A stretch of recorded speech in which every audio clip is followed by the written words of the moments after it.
YouTube is getting rid of the dislike counter. So over time, you won't be able to see anymore how many people dislike a specific video. But that got me thinking, what if you get rid of the most important metric, the holy grail of YouTube metrics, what everybody's obsessed about? Views, views, and views. 13 million views. What if you get rid of views?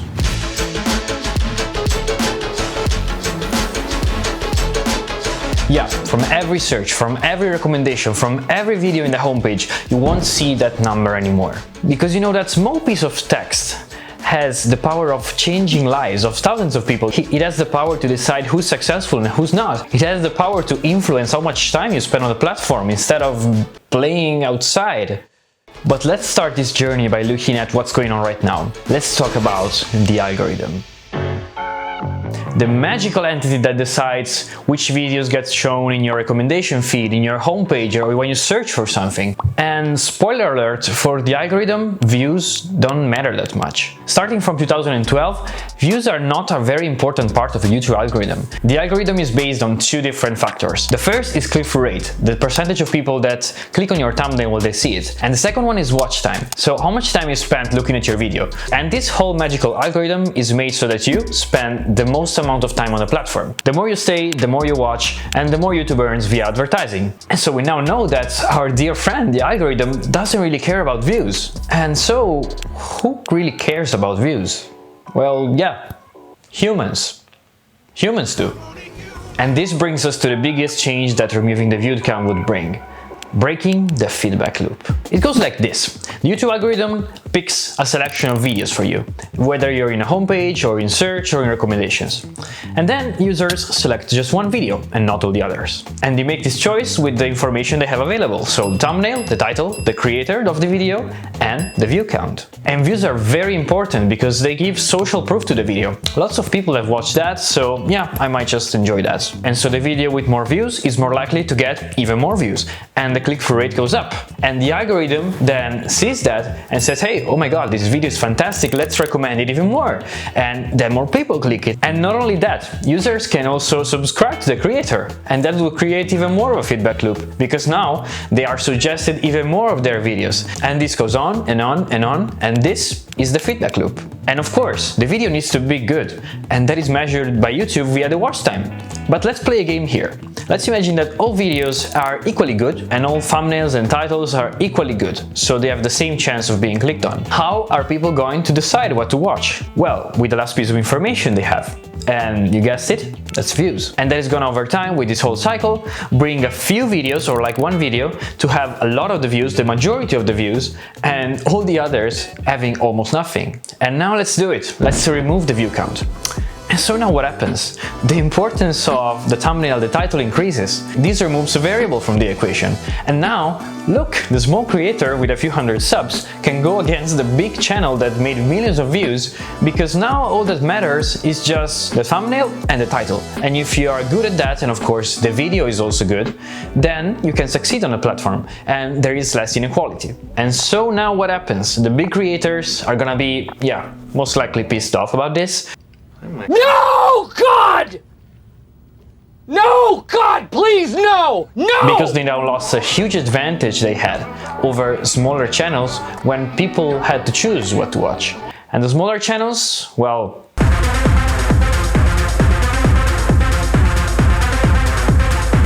yeah.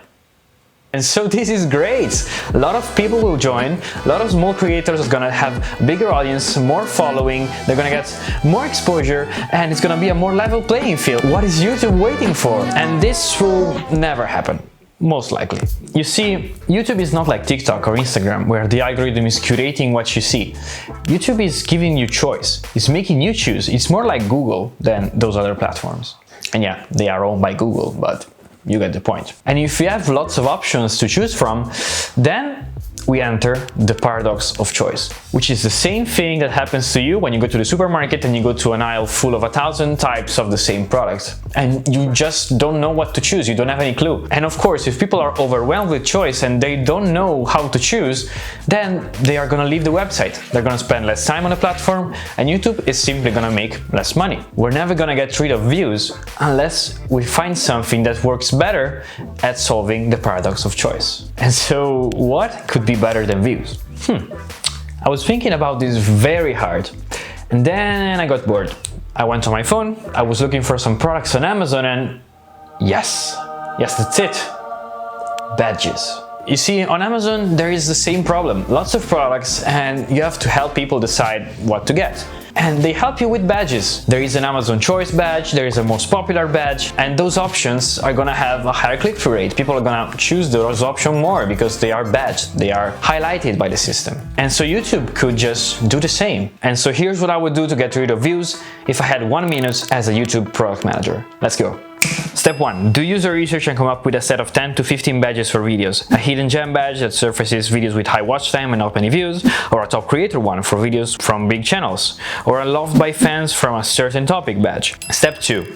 A/B test these badges one by one to many different audiences and tweak the algorithm of each one, optimizing for clicks to the badge itself. Rinse and repeat until you get a set of winners that significantly increase clicks and scrap the ones that don't. Take all possible combination of these badges and test each combination with an audience for some time. This way you should find the combinations of badges that work well together. Step 4. Take this combination and A/B test once again by removing views from the equation. And if the overall click-through rate on any video is consistently higher over time, then we did it! We got rid of the view count. Whew.